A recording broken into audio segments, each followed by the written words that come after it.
Look, let's be real for a second. A lot of people want to learn Unreal Engine but are intimidated by the size and complexity of this program. You see all the cool stuff, you hear all the hype, but you have no idea how, when, or even why to dive in for yourself. And you know that it's going to add value to you as an artist, but even though it's free and ready to be used right now, you're stuck bridging the gap between Blender or C4D or whatever and Unreal Engine. I get it, I was there. The goal of this video and all of my other Unreal Engine videos on this channel is to help you bridge that gap. Because at the end of the day, this program is awesome. It's the freaking best. So in this video, we are talking materials in Unreal Engine. You guys know how important materials are. They make your art look good. They make the difference between a photoreal scene, a stylized scene, and sometimes they make you just go, you just wanna like get your fingers on it and touch it and feel it. Materials are the best. Without materials, all of our 3D art would just be black and white. And without a knowledge of how to control and art direct your materials, let alone how to set them up, you're gonna get stuck no matter what program you're using. So for the next little bit, I invite you to kick back, open up Unreal Engine if you can, because by the end of this video, materials in Unreal Engine won't be a problem for you anymore. We're gonna create one material. That's it. A master material that all our other material instances will spawn from across all our future projects. And we're doing it together, step by step, in 6 levels of complexity. But look, if you'd rather just pick up the master material that we're gonna create over the next 20+ minutes, you can grab it right now, 50% off for the next week. I got it on Gumroad. It'll be on the Epic Games Marketplace in the next day or so. I got you with a link in the description down below. Thanks for the support, y'all, and let's get to this material. But we can't really understand what we're about to do if we don't have a bird's eye view of the material workflow in Unreal. So usually in Blender or C4D, we make a material made up from a bunch of textures and we use nodes to control those textures to make the material that we want to make. Unreal Engine kind of works the same way, but where in other renderers, they give you controls for free. In Unreal, we have to make them ourselves from scratch. Now, that bit alone is what scared me off in the beginning, but I promise you, it sounds tedious. It's a little tedious, but it's not as bad as you think. Because we only have to make one material, a master material, that all our other materials will spawn from, called material instances that we'll have full control over and be able to tweak in real time. The material instances is what we'll populate our scene with. Another reason that we only use instances in our scene is because they're really light on your system, and like I said, they run in real time. Master materials, you would never put those on the meshes in your 3D scene because they're chunky, they run really slow, they just bog down your system. You'd never do it. So you could think of the master material as like the factory that we have to build up. We gotta build the walls, we gotta fly in the machinery, all the parts, and build it up so that it can produce a bunch of material instances, right? Now, I love me a good metaphor, so if you have any slammin' Unreal Engine material metaphors, hit me with them in the comments. It's gonna help other people wrap their heads around this, and I'll pin my favorite ones at the top. So let's get started with the most basic level 1 master material setup. And to do that, we'll need to make a master material by right-clicking in our content browser and selecting material. I'll call it MM for master material. Right click it and immediately we'll create that material instance, all right? And let's double click and open our master material. We're in, let's do this. Let me just explain what we're looking at. This whole left side of the screen, this is our master material. This is where we're gonna be building out all the nodes and having a good time. On the right side is the material instance. All of the stuff that we add to the master material, all the parameters that we add, they're gonna be reflected here in the material instance on the right side, all right? So I just have this window docked up on the right. So the easiest way to make a material is hit Control Spacebar, and let's drag out our textures from any asset you got online. You drag them into here and you pipe them into the appropriate slots. So let's do that. We got our normal map. This gives our material texture, right? So you can actually see up here, it's looking like rough concrete, really nice. We have our color map. I'm gonna take that RGB and pipe it into base color. We're looking nice here. And then we have our roughness and our specular, and how do we know which one is which? So if you highlight one and look down here, we can see that's our specular. We don't need to drag the RGB, we just need one of these channels. It's a black and white texture. So I'll pipe this into specular, this into roughness, and we have the most simple version of a material in Unreal Engine. You know, you apply that material instance to your model, make sure you save it. But here's what we're gonna do. The first thing we're gonna do, we're gonna right click each one of these and we're gonna convert them to a parameter. Essentially what this does, if I hit save, by converting it to a parameter, you can check this box and you can switch this out for any other texture you want.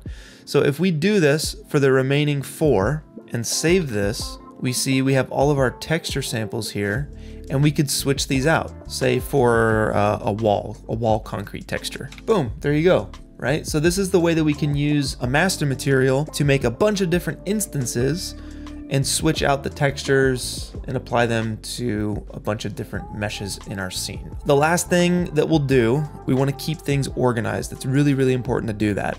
So what we'll do is we're going to select all of these textures, and under the group, I'm just going to type in here textures, right? And when we save this, it's going to go under the texture category. All right, and that's level 1. But before we move on to level 2, I got a quick announcement for y'all. So last month, I was selected as a judge in the official Honkai Star Rail 3D art contest. And since then, their challenge has wrapped up and hundreds of artists created fun 3D art around the theme of Dive into Dreams. And this Friday, May 17th here on the channel, I'll be live streaming my favorite 30 renders, selecting the 3 winners, and dishing out cash prizes along with limited edition merch on behalf of Honkai Star Rail. It'll be a fun stream in the vein of our own top 100 live streams that we do here on the channel, so if you're into those, mark your calendars and stop by this Friday, May 17th.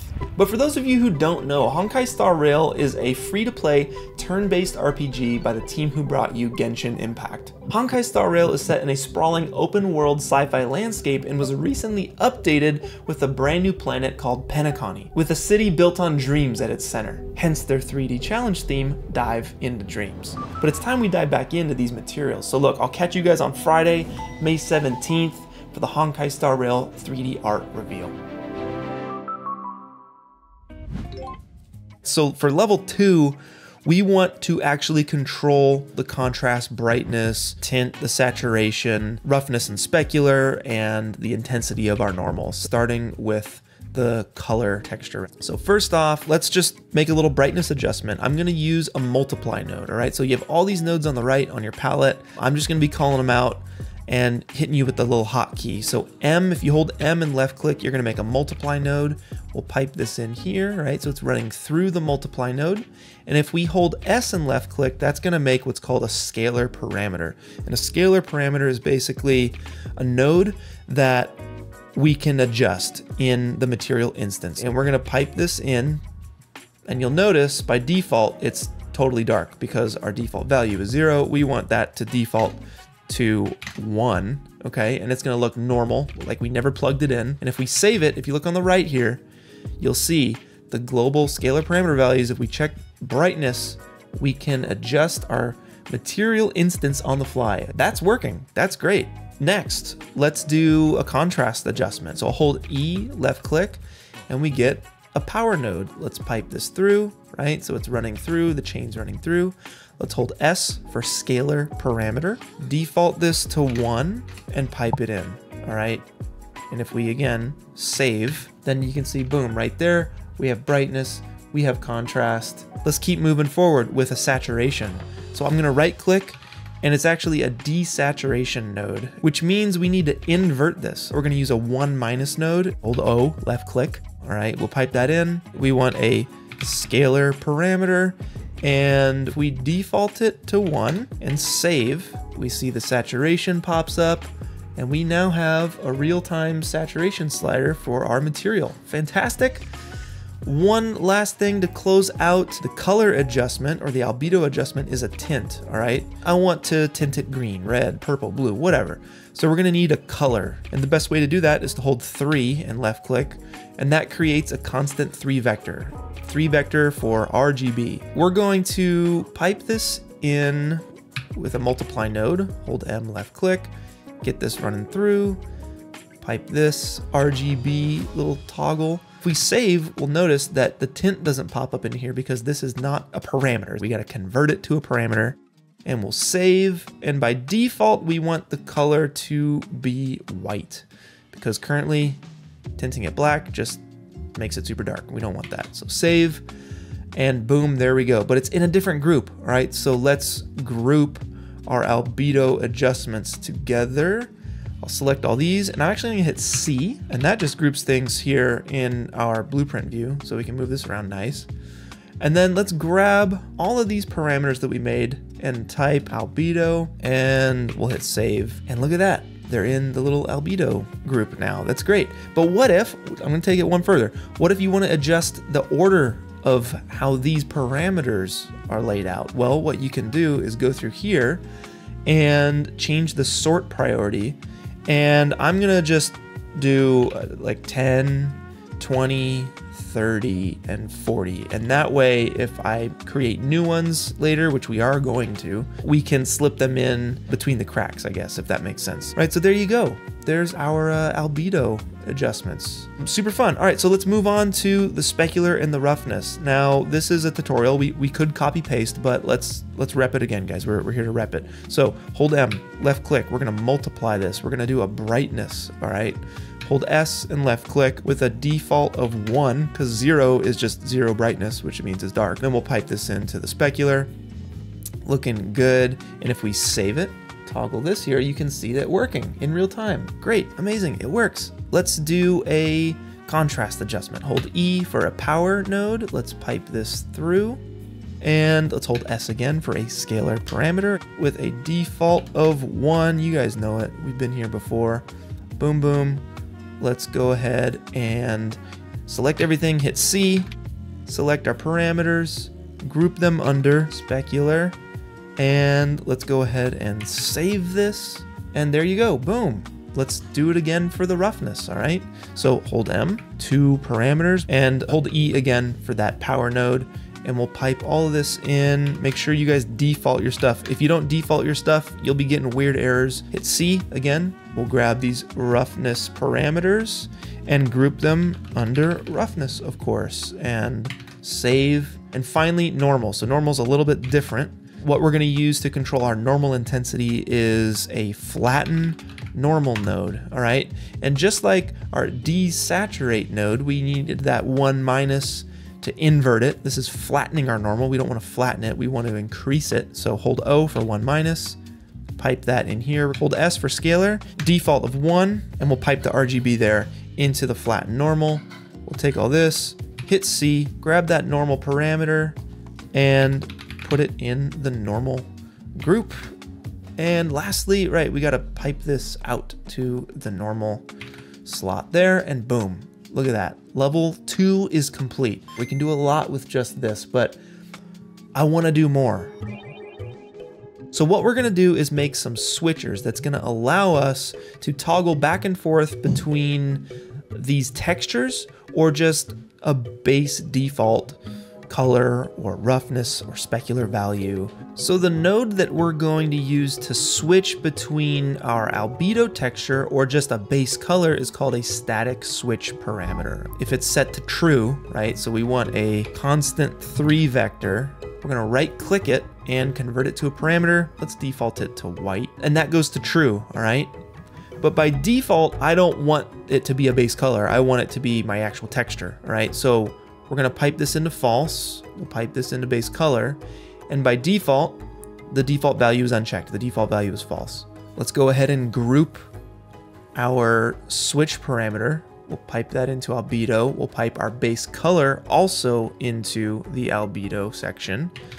So if we save, we have this enable base color checkbox. And if I check that, it's gonna forget everything else and it's gonna go the true route. Because I checked it, it's true. If I uncheck it, it goes the false route, which is our texture. If I check it, it goes the true route. And we can change this to whatever color we want, all right? So like already that's looking super cool. I love that. But one other thing, I wanna take this enable base color and put it up at the top. Let's take this static switch parameter, take that sort priority and just change it to 0. And it's gonna go up to the top. Let's go ahead and include this in our little setup here. That's great. Here's another little tip. You can take this little pick whip here and reroute it. So it's called a reroute node, just to clean things up, right? I'm OCD about all this stuff, so you'll probably see me doing that a lot. All right, let's do the same thing with specular and roughness. So let's give ourselves a little bit of room. I will make a couple static switch parameters, pipe that into false, and then this will carry through to specular.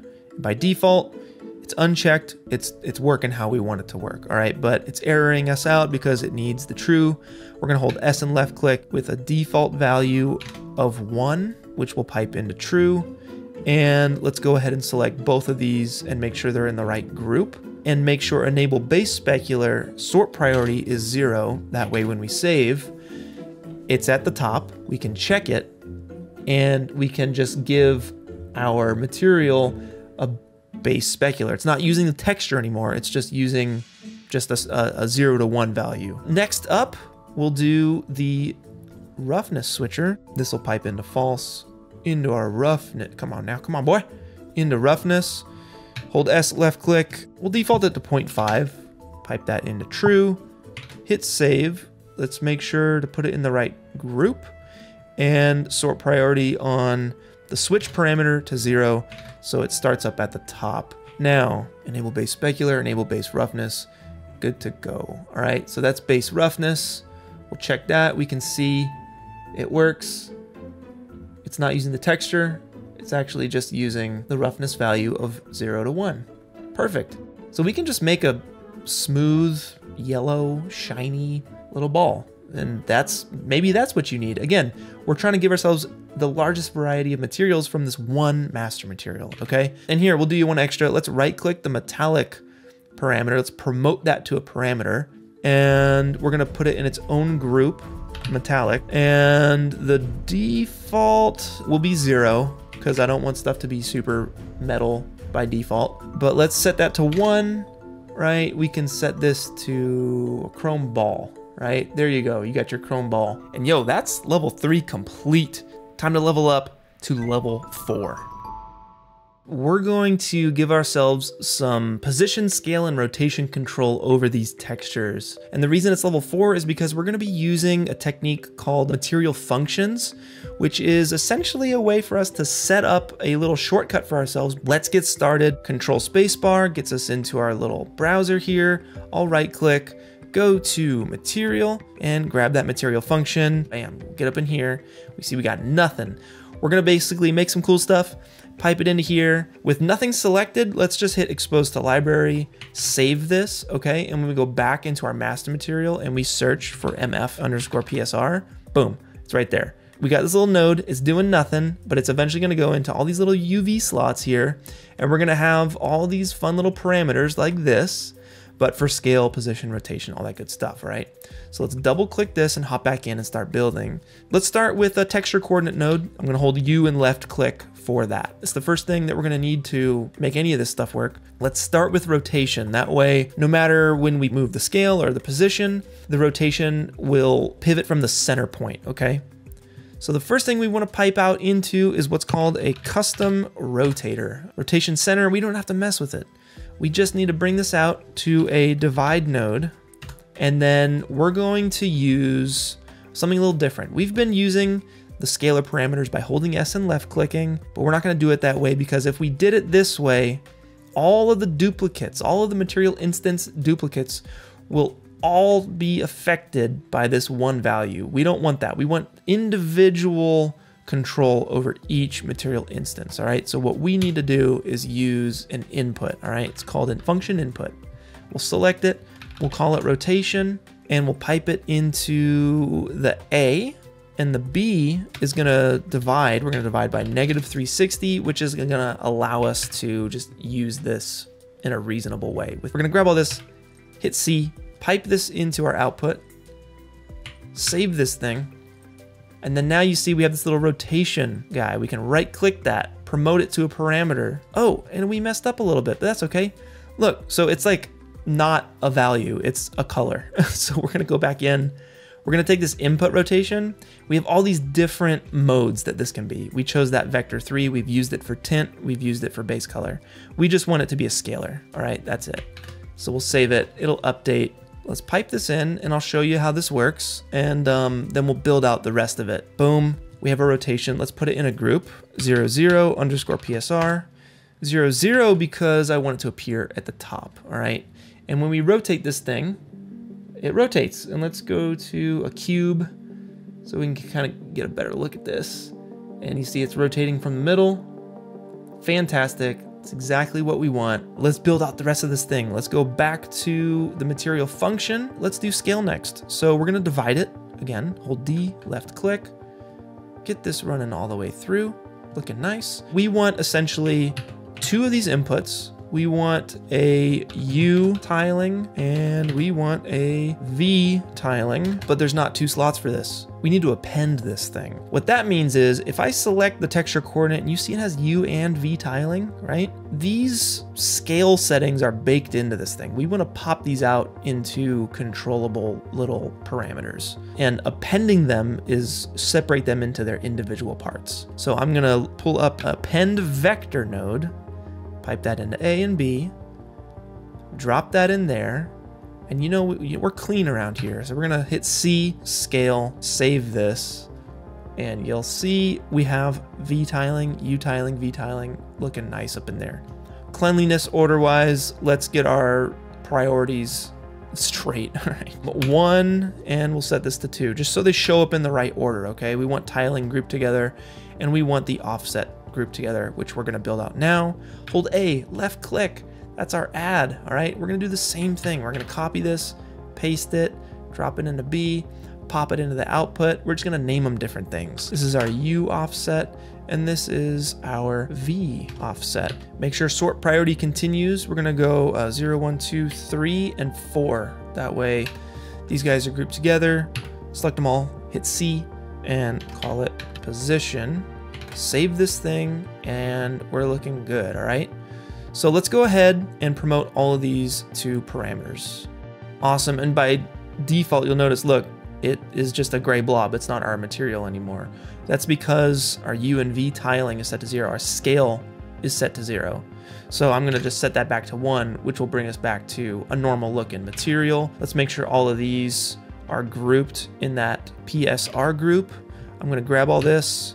We'll call this PSR. Y'all know the deal. Let's go down the line and let's get the sort priority going. So tiling we'll set to 1, 2, offset is 3 and 4, and rotation we'll leave at the end, right? So our scaling is looking nice, our tiling is looking nice, and no matter what, we rotate it from the middle and we have full control over that.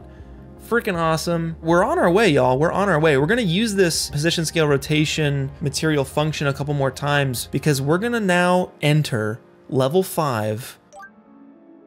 This is my favorite part. Surface imperfections tell a story of where your material has been. It makes it feel more realistic with, you know, smudges, fingerprints. And the best way to get started with surface imperfections is to add one. Again, control spacebar to open up your little browser here, and we're gonna go to the surface imperfections. These are all of my custom ones that I shot out. You guys can grab these in the link above if you'd like. So I'm just gonna drag in the smudges. I love these smudges. Boom. And if we pipe them in to the roughness, right, and we save this out, let's get a better look at what this is doing. So the best way for me is I'll make a chrome ball. Enable base color, set it to white, that's great. Base metallic we'll set to 1. Let's drop the normal intensity down to 0. So there we go. We got a nice little chrome ball with surface imperfection on it, but I want to see more of this surface imperfection because right now we have no control over it. The first thing we want to do to control this, what if we want to switch out our imperfection, right? So we'll right click this, convert it to a parameter, and let's go ahead and group it in its own category, surface imperfections. Sweet, we'll save. And we have our little surface imperfection group that we're going to be adding to this. So the first thing we'll want to do is adjust the brightness and contrast. So y'all know how we do this. Brightness, hold M for multiply, hold S for a scalar parameter with a default of 1. Pipe it in, get this flowing through into roughness. Save that out. Let's get that contrast right out the gates too. Holding E for that power node. Imperfection contrast. Boom. Default to 1. Get it all piped in. And let's go ahead and group this. Y'all know where we're at. Surface imperfections. Save it out. And let's get a better look at what's going on here. So for me, I love to lower the contrast. So 0.5, you're gonna see a lot more of this thing. If I pipe this into the base color, you'll get an idea of what we're looking at. The black values are shiny and the white values are rough, all right? But by lowering the contrast, we're kind of making the effect more apparent. We're getting more smudge by making it a little bit brighter, I guess you could say. So that's kind of what it's doing. If you guys ever wanna know what the heck you're working with, plug any texture into the base color and you'll kind of get a better sense of what's going on, right? So that's really nice. We can of course adjust the brightness of this and make it more intense. But what if we want the brightest point, the most smudgiest point of this material to be half as much? Well, that's our next little adjustment. So we're gonna make what's called a lerp. And a lerp is basically like a mix node or a mix RGB node. I'm gonna hold L and left click. It's really simple. It's just blending between two different things via a number value, or in this case, our texture. So we're gonna plug this texture in and we're gonna give ourselves a min and max. So I'll make 2 here. It'll be a minimum of 0 and an imperfection max of 1. And by default, if I plug these in, the max into B, the min into A, and we plug all of this into roughness and save it, we should get the exact same thing. Perfect, right? So we're at that default value. Let's group these. And if we toggle them and I take that max down to 0.5, it's not really like adjusting brightness, it's actually bringing the ceiling down by half. So whatever's white is now 50% gray. I can bring up the floor too. So like if we want to say, we just want this by default to be at least 0.2 rough, it's going to be 0.2 rough. We can bring that ceiling back up to 1, right? And you guys can kind of see here, we have more control over our surface imperfections. Let's take it one step further. And I'm going to show you how to blend between this surface imperfection we set up and the roughness texture here. Because what if we want both at the same time? I'm going to use that static switch parameter again. And if we just go into true for the surface imperfection, false to the normal roughness kind of setup that we got going, and plug all that into roughness and we save this, then by default, it's going to be the roughness texture that we plugged in for our material. Let's go ahead and group this into surface imperfections. And we have this enable surface imperfections toggle box now. So if I click that, it's gonna switch over to our smudges.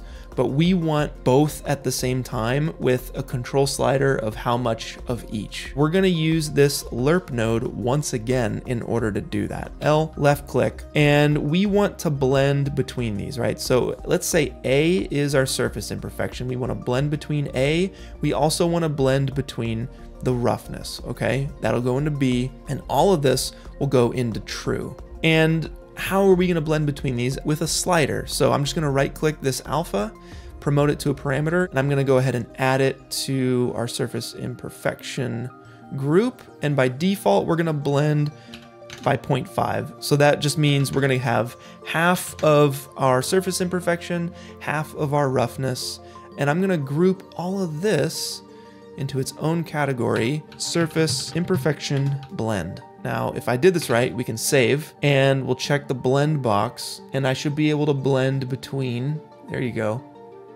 one or the other. So now we have the power in our hands. We can go between both. Call it 0.5 by default and we're getting the best of both worlds.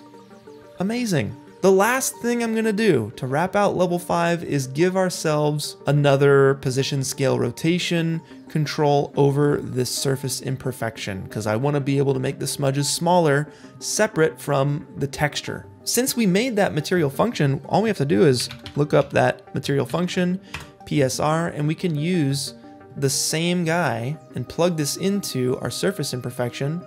I'll promote all of these to parameters and name them something different than this, okay? Because if I name them the same as this, these will be linked and we don't want that. We want them to be separate. So I'll name it like imperfection tiling, imperfection offset. And just remember, by default, you want to set the tiling to 1 because otherwise it's going to be so small that you can't even see it. And lastly, we'll want to make sure our order is correct. So I'm going to do tiling as 1 and 2, offset as 3 and 4, and the rotation at the end. Put them in the surface imperfection category. Save this, and we have all of this here. Now we can order this however we want. So if we want to have the enable surface imperfection at the top, which I do, I'm gonna go ahead and grab this and sort priority 0.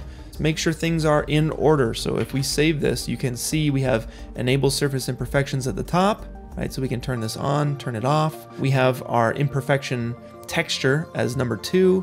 We have the rest of our controls. So that's surface imperfections.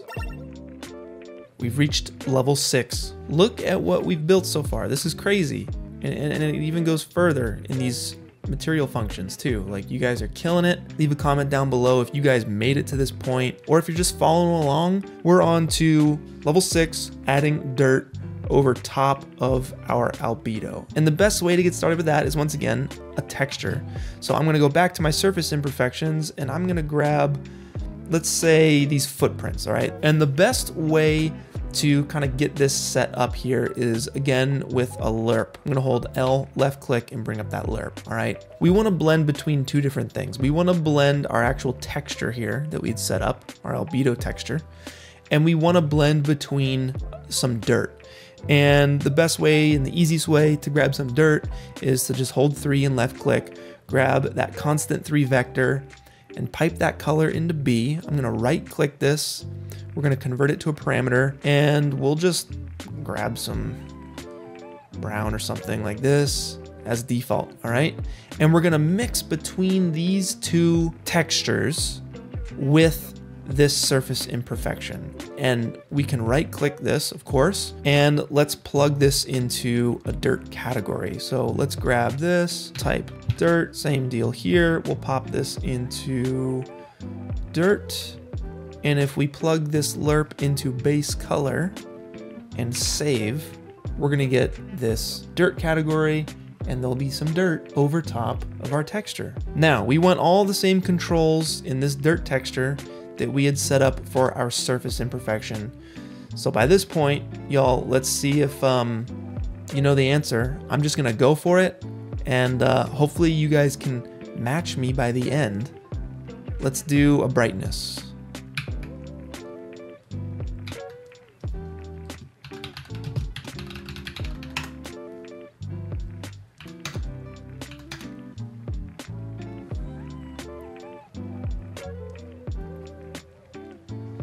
All right, got that default value of 1, and we'll plug it into the dirt group. Let's do contrast next.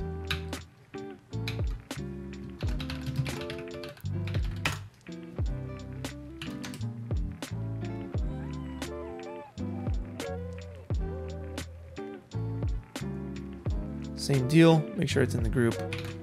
Good stuff. Y'all made it this far? Sweet, all right. Let's get that min and max set up with the lerp, right? So since this is new, I'll hit you with this. Hold L, left click. We're going to be blending between a min and max value with our alpha here. With this texture plugged into alpha, that's gonna go into that one. And then we have our min and max. So holding S, left click, dirt max with a default of 1. Max goes into B, min goes into A. Make sure these are in the right group, and let's clean it up. This is gonna be our dirt. And then let's go ahead and make sure our order is all good here. And then of course we wanna be able to toggle the dirt on and off. So we're gonna do that again with a static switch parameter. Enable dirt, great. This will be grouped in the dirt group. And if it's true, if we are enabling the dirt, we're gonna want to pipe this in, this lerp, the end of our chain, into true. And this will go into the base color. If it's false, if it's just the texture we want and no dirt, we're gonna come out of this this texture here, our albedo, into false. And by default, it's false. So if we save this, it goes back to normal. And when we enable dirt, the dirt is added on top. And we can change this texture, say for, I have like water spots or something, right? A bunch of water spots. And we can change the contrast of this to bring a bit more of this out. We can get the brightness going. And I think the last thing we got to do is add our position, scale, rotation values to the dirt texture itself. Right click, we want that material function, position, scale, rotation. Get this all lined up like we've done and pipe it into the UVs. Make sure your order is all correct, right? With the sort priority, and that's all good to go. All right, but now that we have this all built out, okay? We have our albedo, we have our dirt, all with the controls. We got specular with toggle switches on all of this stuff, surface imperfections, it's all toggleable, all controllable, roughness, normal, position, scale, rotation on everything. What more could you ask for? I'm sure there's a lot. Leave a comment down below what you guys want to add to this. But the next step here is how to use this in all of your future Unreal projects. We don't ever want to have to build this from scratch ever again. We did the work. Let's just do it once, be smart, and use this in all of our projects moving forward.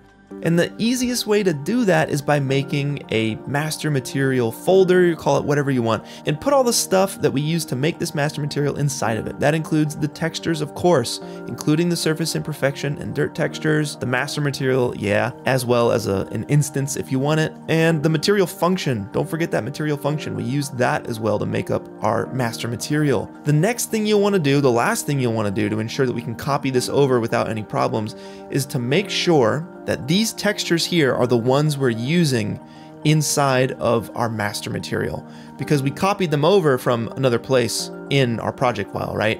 So if you notice, I click on this normal map and I click down on this here, there's two floor 1 normal 4Ks. We want to use the one that we just copied into our standalone master material folder. If you notice the path up top, it's coming from pwnisher's master materials / textures. That's the one we want, as opposed to this one, which is coming from somewhere else in our Unreal Engine folder structure, right? So just make sure all of these are coming from the folder that we just made. Everything is self-sufficient. Save it. And if you right click any one of these and we go into Show and Explorer, it's going to pull up where that's at in our project file folder structure. And if we go a couple folders back, you can see these folders match the one we have in Unreal. This is our content folder structure. This matches this 1-to-1. All right, so these are the same. And if we go one more back, we can see this is our entire project file folder structure. You can get to this folder by going to the Epic Games Launcher, right-clicking your project, and show in folder. It's going to pull up the same path. And what you'll want to do to copy that master material over to other projects, let's say this is a new project, this is some other project, we want to go to that content browser, we want to find our pwnisher's master materials folder and drop it into the content folder of any future project, and then you're set. You don't have to do this every time you start a new project. We got it right here, boom, just drag and drop. All right, look, now this video is super long, I know, but it wouldn't be complete if I didn't show you how to use what we just made. Let's do what we do best. Let's make some art. So I'm gonna show you how to make this smudgy, rough metal. I'm gonna show you how I'm getting these water spots up on top here. I'll show you how to do a little chrome ball, and I'll show you how to drop some textures in. And we'll start with this smudged, rough metal. So I'm just gonna go ahead and like wipe it. This is default what we set up as our master material in the beginning. I'm gonna go ahead and open this up, and on the right we have our stuff. So let's go down one by one and kind of reset things to how we want it. Position, scale, rotation, we don't need to worry about that right now. The albedo, we don't want to use the texture, we want to enable the base color, and I'm going to give it like, I don't know, just some dark metal. We'll come back to that and bring it in as we need it. It's not metallic, though you could check that. Specular, yes, we want to enable the base specular. All right, base specular set to 1 is good.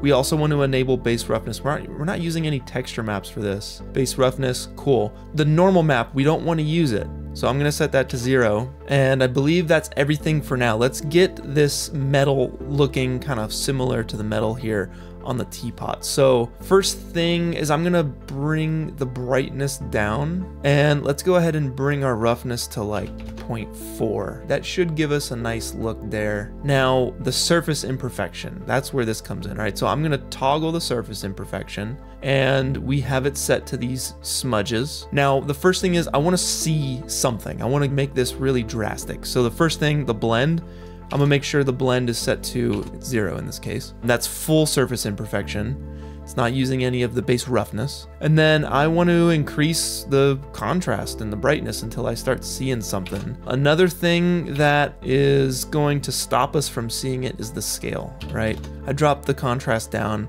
to 0.5 and we're seeing something, but it's too big. So let's go ahead and adjust our scale until, yes, we have something now. And let's offset it until we find like a bit that looks nice. We just want to kind of reduce the intensity of this. So let's go ahead and check imperfection min and max and make it a little bit more subtle. I'll take the max to like 0.6, the min to 0.4, and we can take that brightness back down to 0.5, and there you go. It's super subtle. Take it back to our wide. You don't need to go really intense with it. Now for this top here with the water spots, let's build that out. The way I'm gonna do that, I'll duplicate the material we just made for the actual base of this teapot, apply it here, and you'll notice it's very different. It's not what we want. Let's double click it, and we're gonna turn off the surface imperfection. We're gonna turn on the dirt. Already you can see we have nice little boot prints on top. They're brown, but we want to change both of those things. We want to change the actual texture map we're using to this water spots texture I have, and we also want to change the color to white. It's that hard water. It's that California hard water. It builds up. It's elusive. The next thing we will want to tweak is probably the scaling. So let's go ahead and make it a little bit larger. That feels right to me. And it's just really intense. All right. So we can do a couple things. We can take the brightness down to 0.1. We can take the contrast up, right? So it's just showing the highlights, and we can take the max maybe down to 0.5, and that's pretty much it. Really subtle. Let me just show you how I'm doing this little chrome material down here. So we'll start from scratch. We'll drop our instance on there. Let's open it up and go down that list again. Scaling, we don't got to worry about. Albedo, we want base color, and we want that to be white. All right, we want it to be reflective white. Metallic, yes, chrome is metal. Let's take it up to 1. Already we're getting close. Specular, let's enable base specular of 1, exactly. The roughness is what's given us this little look here, as well as the normal. So we want to enable base roughness and set it to 0, okay? And we're really close. The last thing we have to do is just get rid of that normal intensity, and that is our chrome. We can do the same thing for this brushed chrome ring around the teapot and just give it a little bit of roughness, like 0.2 or something, and you can kind of see how we get that brushed metal look. So easy as that, y'all. Super simple. And all of these objects on the right here are photo scans. I'll put them up on my Patreon for you guys if you want to grab them, but they're just made from a diffuse material and a normal map. So I'm just going in, swapping out these two textures, giving it a base roughness, a base specular, tweaking those nice, and that's all there is to it. You can do so much more with this. You can upgrade this material. And for those of y'all who didn't build out the master material with me, it's okay. I got it for sale. I'm running 50% off this week only. It'll support more videos like this. It'll support the channel. I really appreciate it. And I'll be updating it as I upgrade my master material and use this thing. So any feature requests that you guys have, I'll be throwing it in there. I want to urge y'all to follow what excites you. And if Unreal Engine is something you're trying to learn, then download it, boot it up, and check out my other tutorials. Heck, subscribe while you're at it, because I make a lot of these Unreal Engine videos. I try and make them really easy to follow, super chill, but most importantly, my goal with these is to make you realize you can actually do it. It's not as hard as you think. If you like this video, then you'll like this forest environment we created together step by step, or if you're more into the dance club vibes, then I got you step by step over here. And I got an Unreal Engine playlist linked below if you wanna go even deeper. And if you're into weekly art challenges with a like-minded community, I got my free Discord linked down below as well. Happy creating, y'all. I'll be seeing you soon. Peace.